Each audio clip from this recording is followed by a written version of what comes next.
আল্লামা সাঈদী সাহেব যখন মারা গিয়েছেন, সর্বপ্রথম কে দোয়ার অনুষ্ঠান করেছেন?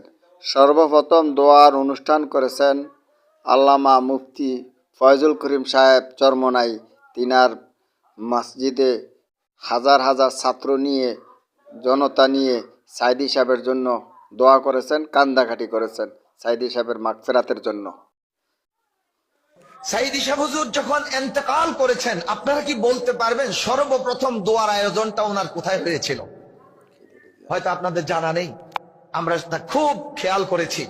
সর্বপ্রথম চরমোনাই দরবার শরীফে হযরত মাওলানা ফয়জুল করিম ওনার ইন্তেকালের নিউজ হওয়ার সাথে সাথে সেই রাতের বেলায় ওনাদের বিশাল বড় মসজিদ, আলেম ওলামা ছাত্র সবাইকে ডেকে এনে আল্লামা সাঈদী সাহেব হুজুরের উপর স্মৃতিচারণ করে তিনি দোয়া অনুষ্ঠান পরিচালনা করেছেন। শুনেন, আজকে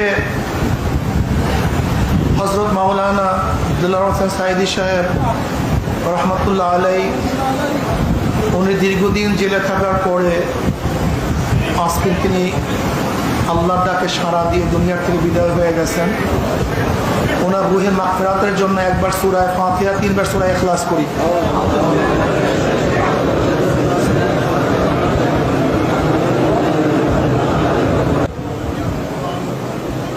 আল্লাহুম্মা আমিন।